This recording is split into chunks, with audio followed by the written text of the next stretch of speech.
last year's Startup Awards finalists, I think 26% were neurodiverse. And when I've done some Googling around what the national average is in the adult population, I think that that's above. Considerably above. Yeah. Yeah, it's 5 times above. You came up with an idea to have a Glastonbury Festival-esque for business. Mm-hmm. There's lots of people that could have procrastinated. That's a proper calculated risk. You know, it's a proper entrepreneurial vision. You just made it happen. You got on with it.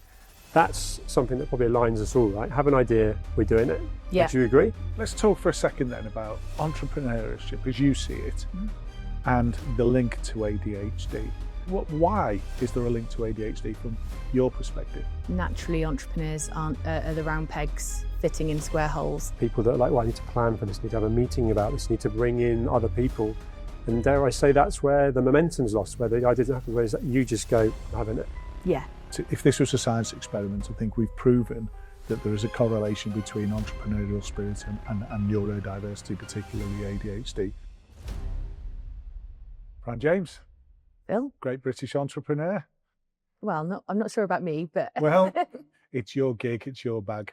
Definitely. Yeah. Yeah, absolutely, definitely. I was thinking about how to open this conversation, and I want to go back to this year's Ideas Fest, where I was with 2 of my senior team, walking through the field, scoping what was going on in branded ADHD 360 clothing, and I became very aware at that moment how many of our patients were in the field and how many entrepreneurs in that field had ADHD or believed they had ADHD. And that's led us onto a whole swathe of conversations. And also on that day, when I was presenting at your festival, John met me, and you take that from there, if you will, because it sets the scene. Well, I couldn't get into the tent because you got it so busy. So I was like, who's in there? They're obviously interesting. I stood at the back, heard you for probably 10 minutes, but there was a massive rain cloud coming. Do you remember? I mean, absolutely biblical. Yeah. So I legged it to the house to prepare for my talk, and you came in. And you looked like a man that wanted a pint and had been doing a lot of talking, which we now know because so many people came up to you. But I remember tapping you on the shoulder and saying, I really liked what you've been talking about, and I think we could potentially work together.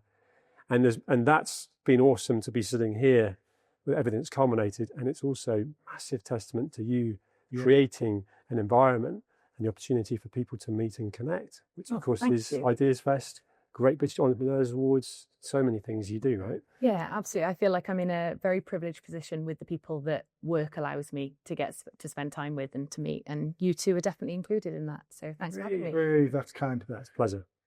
So let's talk for a second then about entrepreneurship as you see it, and the link to ADHD. Now, why do you think, as an outsider looking into that world, as it were, you are an entrepreneur? Let's just cut the crap. You are an entrepreneur. To have created Ideas Fest and create the Great British Entrepreneur Awards and the Startup Awards and so on and so on. You are an entrepreneur, and we talk about your entrepreneurial skills a lot, don't we? Sure. But what do you think? Why is there a link to ADHD from your perspective? Because I think that naturally entrepreneurs are the round pegs fitting in square holes. I think that's probably the most obvious generalist observation. When you say the outside looking in, as you know, it sort of has been the outside looking in, now feels like the inside and figuring it out, because 4.5 days ago, I got an ADHD diagnosis. Now, I think with most people that have an ADHD diagnosis in their adult years probably have a suspicion around it for many years previous. So it's not been a surprise, and it doesn't really feel quite real or so much of a new world yet. But I think there's an awful lot I'm still want to learn about myself and understand, and traits that I see in myself and others that maybe today you'll tell me that that's because of ADHD. May I ask you then, it's a personal question, but I think it will fascinate other entrepreneurs watching this. What drove you to be assessed for ADHD then? So it's really funny because I'm having to stop myself doing it. But whenever I'd heard the term ADHD before, I think lots of people have said it, naughty boys at school sort of syndrome. I'm not going to say his name, but there's one boy's face that pops into my head from school because we all knew he had ADHD, and I don't think I really knew what that was. I definitely think it's the level of content that's out there at the moment that on a micro level, without really kind of facing up to it and doing a deep dive myself, I was able to scroll on Instagram and every third post that comes up is somebody saying, you know, your ADHD if, or something like that. And initially it was just me sharing with one of my best mates reels back and forth and saying, that's me. Oh, must be ADHD, you know, or undiagnosed, but pretty sure, I think is the term that people use. I've even seen T-shirts with it on. So I think it was a growing curiosity. And then obviously knowing you and seeing all of the conversations that you're having and working in this space with amazing entrepreneurs where I think that the level of neurodiversity compared to the general population is certainly heightened. So yeah, I think it wasn't one thing and it wasn't a burning desire. It was more a case of, I think life would be a bit more interesting and understandable if I actually knew rather than guessed. Might be able to make some changes as well, right? If you're 4 days in, yeah, it's all you've ever known. Now you can research, read, you can have conversations with Phil, the team, and all sorts of other entrepreneurs that have got ADHD about actually things you might do differently, things that might help you be more effective and productive and live life better, if you like. Would you say there's any key part that you've struggled with that now makes sense? Because you've only just had these few days to go and you're killing it, right? There's so many things you're doing amazingly well in business, but you know, is there anything you now think, oh, that makes sense? Yeah, I think that if I'm not interested in something, I really struggle to engage. I just can't. And I know that I maybe come across as being uninterested. And that really, really bothers me because I don't want anyone to think that I'm not enjoying their time. Not trying to be rude. Yeah, but absolutely. That's actually the worst thing that someone could call me is rude. I'd really, really take offense to that. But I do find certain tasks just absolutely soul destroying and to the point where I just cannot see how I can get over that, I don't know, that knowledge gap or jump over that hurdle to make me interested and excited about it. And they're not small and interesting things. They're important, big things when you're running a business. But the things that I am interested in and the things that I am good at, I am 150%, you know, all in. And I think I've seen other people say it, but I definitely know it's true. I can get a week's worth of work done in an afternoon if I know I'm faced with a deadline and if it's the stuff that I really enjoy doing. Do you procrastinate on the things that you don't enjoy doing? Yes. Yeah, absolutely. And is that an impairment for you, do you think? I think it could be, but what I've learned, and this was obviously before having the ADHD diagnosis, is that we're quite a small team, but I've got a very capable, brilliant team, and everyone has got completely different skill sets and you know, different areas of expertise. And what I've certainly learned is that they're a lot better at me at a lot of the things that I'm not good at. Yeah. And so it's a bit of founder's disease, though, isn't it? It's hard to give stuff away, but once you start doing it and you see you can give a piece of the business to someone else to look after and they do it so much better, it then becomes easier to give the next task and the next task. And I'm slowly getting to that place where I'm comfortable doing it with more and more. It's building a habit, isn't it? Yeah, it's there's a hyperfocus that comes with ADHD, and you'll see that and probably recognise it even more in your entrepreneur community, which is vast. How many people within that entrepreneur community do you think have got ADHD? And that's a tough question to put a number on someone, but I guess where I'm going is it's probably a lot, right? Because you mentioned square peg, round hole, so unemployable. Yeah. Not necessarily going to conform in the society that we know and in the job space. So then they've used their creativity to create something and become a founder. So I reckon it's a big number. Yeah, I now I know about myself, I want to explore it further. And with our awards, you know, we get, 8,000 applications across the various awards every single year. And we use it as an opportunity to ask lots of questions beyond just what they'll be judged upon for the awards, because we want to understand the community that we're working with. We want to be able to support them in the right way. So previously we'd asked, and it was an optional question, but we get a really high response rate if they are neurodiverse. So we didn't narrow it down on ADHD, but last year's Startup Awards finalists, I think 26% were neurodiverse. And when I've done some Googling around what the national average is in the adult population, I think that's above the published. It's considerably above. Yeah. It's 5 times above, 8 times if you read some of the science, 5 times with some of the others. So at 26%, that is a significant draw. And I was going to ask you, if I may, and I know this, I need to interview you one day, you work with a lot of entrepreneurs. Sure. And over the last 12 interviews, 11 and this one, 12, you've inevitably picked up more about ADHD. What do you think you see in entrepreneurs that we've been talking about? Well, I'd answer that by saying I'm starting to think I've got ADHD. I've always been curious about that, and that's why 4 days in, and kind of being naturally, there are certain things that contradict. We talked about empathy before. A lot of that hyperfocus can eliminate certain EQ skills, which I seem to have, but I've got relentless energy, and I'm relating this to kind of the answer of the people around me that I gravitate to, other entrepreneurs that I kind of partner with or bring investment to or want to put wind in their sails and help. Mm-hmm. And you both know that from probably how, I'm such a champion of what Fran does. How can I help? What can I do? Well, I'm already flat out busy. Yeah. So a bit like Simon Morris earlier when we talked to him, who was the former creative director for Amazon, saying yes to too much. Yeah. Not, and so my advice to someone that I'm working with, can you just focus on that? And that might be because I can see that's what will make the money, or that's their purpose. Stop trying to, but then I'm guilty of it. 100%. And what are you seeing in those around you, entrepreneurs? And I'll come back to you with the same question, because I see it in entrepreneurs. When these guys are introducing themselves to me at Ideas Fest, sort of say, well, what makes you think you've got ADHD? Well, I have got ADHD, I've got a diagnosis. Okay, what made you go for that? Because I can go out with a new idea, I can strike out, but then I can't deliver it.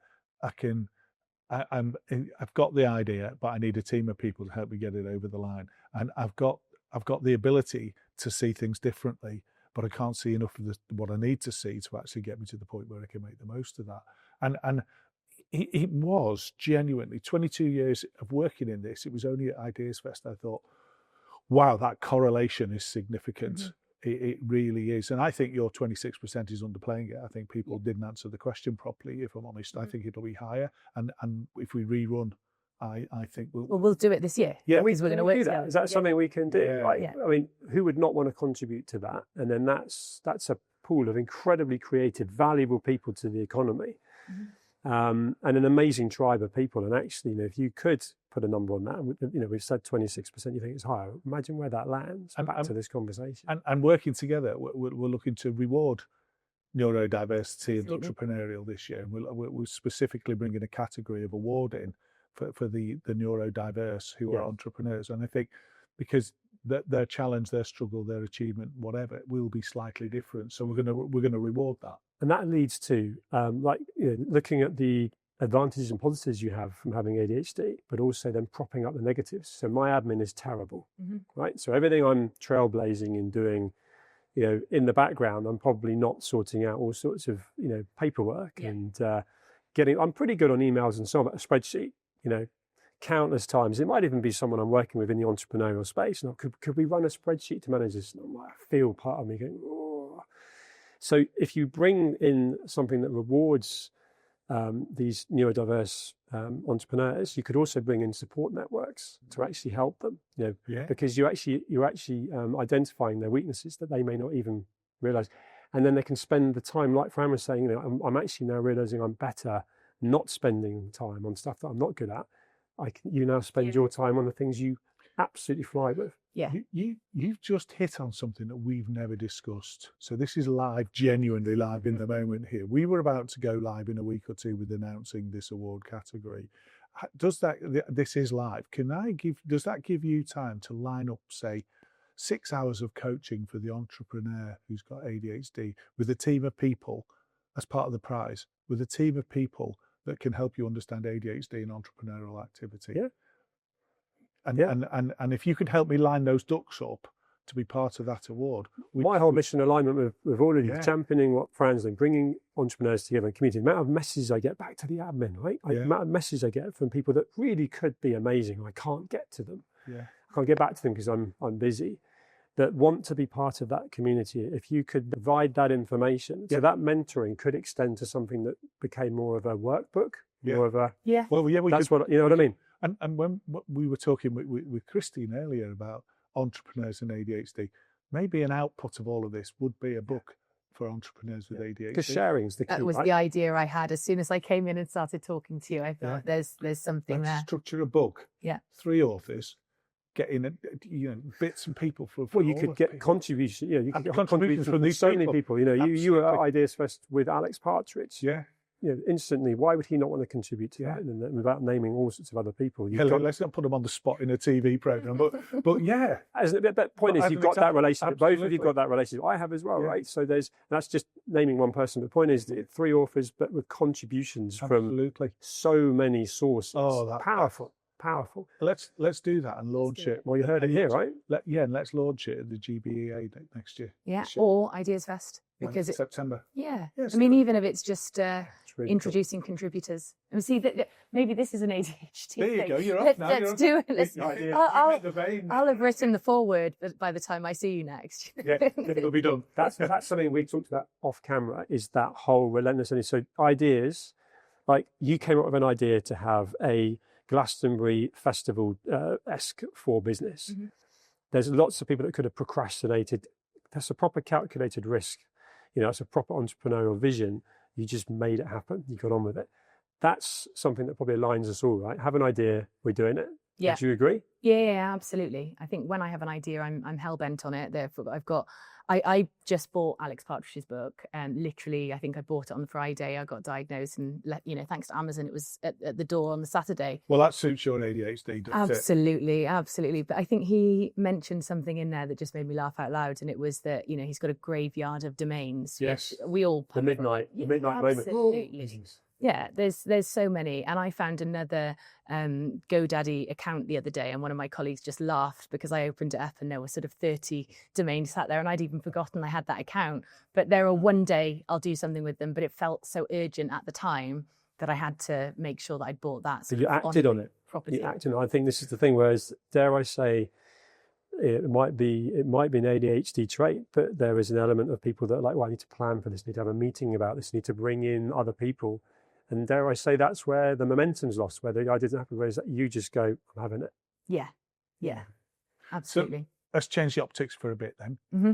You are an entrepreneur. You run Britain's predominantly high-profile entrepreneur events, both of which it's been a privilege to take part in. What can this diagnosis that you've now got, what questions have you got? Oh, goodness me. Do you know, I think I've got so many questions and I don't even know what some of those questions are yet. But the reason I was drawn to maybe reading Alex's book is that the title of it, now it makes sense, because I think that I'm just coming across things that I'm doing daily or I'm thinking, and I'm thinking about them in a different way because my brain automatically says, is that because of ADHD? And I'll Google it, and very often there's some content around the fact that there is a link. I'm in this extraordinary WhatsApp group, and you can imagine how noisy it is because there's about 300 female founders in there. And I put in on the day that I got diagnosed and said, this has just happened. Anybody else here got ADHD? Well, literally ping, ping, ping, ping, ping, ping, ping. And about being very last minute, as I got off the train to come here, I popped a note in the group and I said, girls, I'm just about to get on camera to talk about ADHD. Obviously, it's very, very new to me, and I'm talking about my personal experience, but could you give me some insights as to, if you have been diagnosed, how's it helped you and how's it held you back? And I would hazard a guess that I've had 150 messages in the last hour, but things that other people are saying that I'm then able to recognize in myself, and I had never thought that they were ADHD traits. So I think hyperfocus is an obvious one. I probably knew that. Not being jealous is something that someone mentioned, and I've not looked into it enough. But I thought, actually, I'm not a jealous person in personal life or in business life, and it's something I'd like to explore a little bit more. Calm in a crisis, that is something that I've read 10 times over in Alex's book and in other content. I can certainly see that in myself. Disorganization and messiness when it comes to things like finances and mess around the house. My partner is driven mad by me because he's completely the opposite and runs a very tight and tidy ship. So I've forgotten what the question is. Do you know what I like about that? The ADHD traits seem to differ for me. This is where ADHD, in a lot of people I know, is almost like OCD. They need organisation, they need routine. And I relate to you there. I kind of have organised chaos because I'm looking over there at the mission I'm trying to get to, the goal I'm trying to achieve. So I don't need everything to be organised and tidy. Whereas I'm looking at both of you, actually, there's so much perspective then where people with ADHD, they need it all ordered, and I can't do that. Like Simon earlier, I have to cross the zebra crossing with 1 foot on black, 1 foot on white. I'm not like that. No, there's a strong blend of autism in there. Yeah. So what Simon's characteristics there were clearly blended with some autistic tendencies, and they're very, very organised. If you see it as a long line, a continuum, the easy way we teach this at the academy is if you've got autism at one end of the line and ADHD at the other, but there's a block an inch in either end. So you can't move the slider of where you've more ADHD or more autism. You can't go past the block. So you're always going to have a smattering of autism if you're all the way to the blocker with ADHD, and you're always going to have a bit of ADHD if you're all the way to the blocker with autism. That's really well articulated. Yeah. And that's, if you imagine the Apple iPhone volume slider, it takes you up and down that continuum. So ADHD rarely exists without its cousins. Okay. Very rarely. Yeah, and then I guess they're varying levels. Yeah, and it used to be called comorbid conditions. We don't particularly sign up to the morbid word because the autistic person in there has given us feedback that morbidity, death, am I going to die because I've got ADHD? And I laughed, but the person that first brought that to my attention was very serious. They were told they had a comorbid condition and they thought they were going to pass away. So we used co-occurring for the cousins. Yeah. Then in America last year, working with some of the titans of research, they sort of said, co-occurring, that's kind of one more. It's multi-occurring because there's a lot of cousins in this family. So we're trying to bring the multi-occurring, which is a troublesome word to get your tongue around, but the multi-occurring conditions. So you won't have your ADHD in splendid isolation. You will have it with its cousins dancing around you to differing levels of impact. Yeah. And therefore, I think it was Amy Polly that said, you've met one person with ADHD, you've met one person with ADHD, because their cousins are completely different to the next person's cousins. Yeah. So therefore, what's going around it is completely and utterly different. So your ADHD will be different to Simon's. Yeah. And that, I find that both fascinating and exciting. Yes. That we don't know what we're going to get. I describe it, if I can. So your core ADHD is vanilla ice cream base. What sprinkles we put on, what sauce, what flavouring, you could be honeycomb, chocolate chip, you could be mint, you could have sprinkles, you could have sauce, whatever.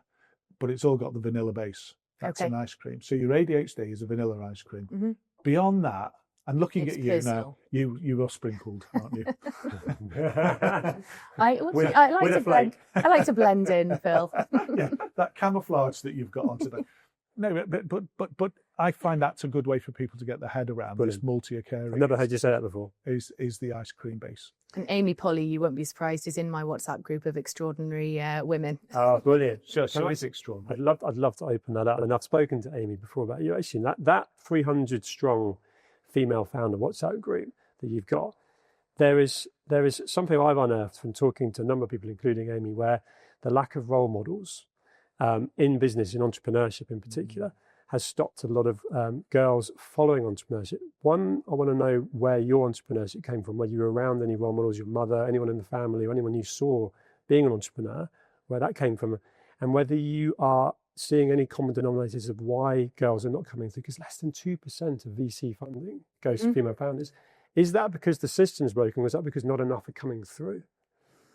I think it's a bit of both. I think there were a few questions in there. So my background of entrepreneurship. So yeah, my dad was an entrepreneur, but I have struggled with the label for a while. I fell into it, if that makes sense. I started doing a bit of work for him, and then I realized what bits I really enjoyed, and then I tried, a toe in of trying something on my own, and I quite liked it, and it snowballed then, so now we're in this situation where we've got a portfolio of 5 events and a community of around 100,000 entrepreneurs. And the WhatsApp group is incredibly powerful. And the reason it came about is I was sat down with probably one of my most ADHD friends, and she won't mind me saying, Emma, and we had an idea, over the starters at an awards dinner. By the time we got to dinner, we decided that we were going to do this rickshaw race across India. That's how the group started. So we said, we're going to race a rickshaw across India. Oh, let's do 5 female founders. By dessert, it was 50 female founders. By the time we were probably both home after getting the taxis home, we had the WhatsApp group with 200 women in there, and we set off in about 5 weeks' time. Oh, brilliant. So you can imagine the carnage that's going to come from there. But beyond us just going to India and raising money for some good causes, what we're really passionate about is creating that space where every woman feels really supported regardless of what level they're at, and where we're able to create supportive ecosystems and role models. We're out there for International Women's Day, so I think that there's so much talk that we want to use this powerful group for in terms of the narrative, to inspire the next generation, or to support the next generation, or whatever that looks like. Role models, right? Because is there a link, and this is where you might have some input in this as well, to confidence and the lack of in women to back themselves? Because I picked up on a number of, you both know I've got Extraordinary Life Stories where I've interviewed a number of female founders that have had imposter syndrome before then going on to set up a very successful business. Mm-hmm. Are you seeing that? And because of course your community will massively open up and give support and thrive, which is amazing. But do you see that at the beginning of the journey of meeting some of these entrepreneurs? I mean, I probably see both sides to the extreme, because I've sort of surrounded myself by those women that say, sod the system, I'm going to do it my way, and I'm going to bash through any glass ceiling or any walls that stand in my way. I think the other bit where maybe I'm very aware of those limitations and those obstacles that female founders see and will feel and will come up against, and they're very, very real. I think because of the networks that we've created around celebrating excellence, we tend to meet people at the point where they've decided that they're going to make something extraordinary. But we're doing a lot more work, and we've launched our Startup Award so we can meet founders at the earliest stage. And we're going to go even further than that. And we're starting to look at how we can support and how we can champion, how we can maybe even fund and get involved with businesses or would-be entrepreneurs at their idea stage. So if we can find those people and show them what these people are doing and bring everyone together in, fields, rooms and online spaces, that is what I see my role is being the person in the middle that joins up a lot of dots. It's a brilliant role. It's brilliant the way you articulate what you do. It genuinely is. It's inspirational. One of the things that I've been asked a couple of times is what's the mission? Mm-hmm. And my articulation of what my mission is, and John and I are pretty closely aligned on this, if not glued to the hip, is to remove the shame of being neurodiverse. Now, of course, when we go through diagnostic criteria, as happened for you with Lisa on Thursday, was we look at the symptoms, that's a negative. We look for impairment, that's a negative. And only when the manual has crossed all those barriers off can we actually support a diagnosis that you are impaired and you have symptoms. But of course, then the flip side of you is what we're celebrating here in this conversation is what this can give you. Mm-hmm. There's the entrepreneur that can deliver will get out there and try it. And if it blows up and it goes wrong, it blows up and it goes wrong.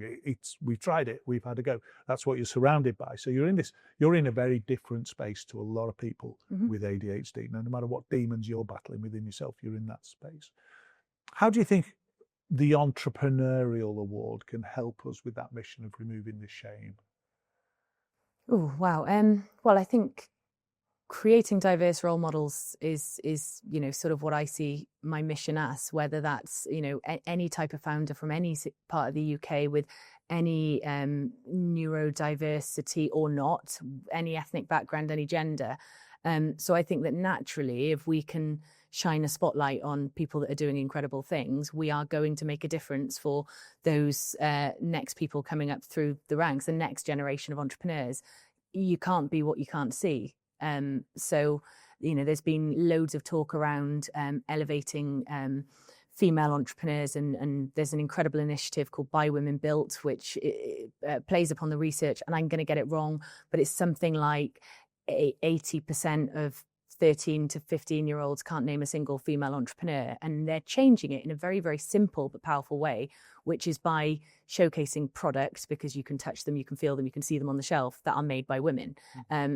I think that we can do that in lots and lots of verticals with the Great British Entrepreneur Awards, and with what we're doing, we can give a platform, we can give praise where it's due, and we can uplift as a community, not just our awards. I see that the trophies is the sexy cherry on the top. It's what we can collectively do for those people. If we can make people famous who are changing the way that we live and work in a really powerful and positive way, then that to me is a pretty cool mission to get behind. Become the new rock stars. I mean, that's what I actually felt a little bit of that at Ideas Fest, where I won't name people, but names that I was looking at thinking these guys are actually becoming really quite influential, powerful. But let's name Simon Squibb because of just how much of a trajectory. And people are going to be aspiring to want to meet him, to be like him, to learn from him in a way that, dare I say, other actresses and singers and so on would draw those same people in. Do you feel that? Because there's definitely something building. And of course, then you build the female entrepreneurs around the whole ecosystem. It's powerful. And that you're at the epicenter of that. Yeah. Simon has been a master of building personal brand. He texted me about an hour ago and he's just got a bestseller status. So delighted about that. But he spoke at an event I was at as an attendee a couple of months ago. And I've never seen anything like it, because I was going to go and say hello to Simon. Well, I had absolutely zero chance because he was swarmed. And I had the same Ideas Fest, by the way. I went over to say hello to him 3 or 4 times, and in the end it was just a wave because he just had an endless queue. And he's got relentless energy as well, to the point where surely he's got ADHD, right? Unbelievable energy, hyperfocus. I can ask him. Yeah. And maybe you could get around the table and have a conversation. Absolutely. Yeah. To wrap this up, sadly, I think if this was a science experiment, I think we've proven that there is a correlation between entrepreneurial spirit and neurodiversity, particularly ADHD. I think what you've offered in this dialogue and what you offer in your work is an expose of the positives that can come from being ADHD in terms of the ability to get on, make things happen, change things, and try things that have never been done before. You're at the start of a journey. Mm-hmm. Somebody, a TV celebrity who we've previously worked with, called this part the pink cloud, where you're getting that understanding for the first time, that validation for the first time. We'll stick with you for that journey. Yeah. I'm very much looking forward to exposing this scenario in Ideas Fest, mm-hmm. and you'll be further on your journey by then. So we're going to sit in a field and we're going to do this again, absolutely. Hopefully in good weather. And then, of course, at the Great British Entrepreneur, we're going to celebrate neurodiversity mm-hmm. with an award specifically. And I think for us all to be involved in that will be incredible as well. So, from me, huge what you do for the nation, huge what you do for this community, which is only going to get bigger. So a heartfelt thank you. And thanks for coming today. Oh, thank you so much for having me. It's I'm excited to be on. Yeah. Cheers. Thank you. Thank you. Thanks, Joe.